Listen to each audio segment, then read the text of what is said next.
अस्सलाम वालेकुम दोस्तों, उम्मीद है आप सब लोग खैरियत से। बात करेंगे जो लोग ओमान हमेशा के लिए छोड़कर जा रहे हैं तो किन लोगों के जुर्माने माफ़ हुए हैं और किन लोगों के जुर्माने जो हैं माफ़ नहीं हुए। क्या आउटपास वाकई ही ओपन हो चुके हैं, हर बंदा वापस जा सकता है या नहीं जा सकता।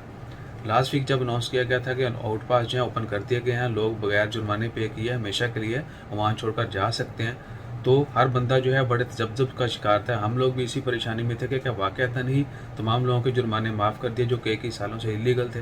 तो ऐसा नहीं है। आज 26 सितंबर 2020 हफ्ते का दिन है। आरओपी और ओमान मिनिस्ट्री ऑफ लेबर की जानब से क्लेरिफिकेशन आ चुकी है कि सिर्फ जुर्माने उन लोगों के माफ़ होंगे जो हमेशा हमेशा के लिए ओमान छोड़कर जाएंगे, जिनके वीज़ा या आईडी कार्ड एक्सपायर हुए थे मार्च 2020 के बाद। यानी जितने भी दोस्त अब आपके आईडी कार्ड या वीज़ा एक्सपायर होते मार्च 2020 से लेके अब तक, उनके जुर्माने माफ़ किए जाएंगे, लेकिन उनको भी हमेशा के लिए वहाँ छोड़कर जाना होगा। इससे पहले जितने भी लोग थे, यानी फरवरी 2020 तक जितने भी दोस्त अब आपके वीज़ा एक्सपायर हुए, आईडी कार्ड एक्सपायर हुए, उनके लिए अभी तक कोई भी ऐलान नहीं किया गया, वो इसमें शामिल नहीं है, उनके जुर्माने माफ़ नहीं होंगे।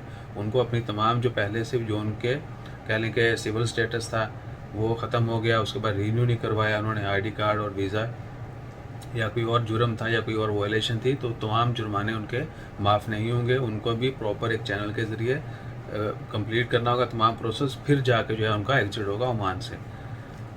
अगर एक दफ़ा फिर रिपीट कर दूं, सिर्फ उन लोगों के जुर्माने माफ़ हुए हैं जिनके वीज़ा एक्सपायर हुए थे या आईडी कार्ड एक्सपायर हुए थे मार्च 2020 के बाद से लेके अब तक। यानी मार्च 2020 से लेके अब तक जिनके वीज़ा आईडी कार्ड एक्सपायर हुए उनके जुर्माने माफ़ किए जाएंगे, लेकिन उनको भी हमेशा के लिए ओमान छोड़कर जाना होगा।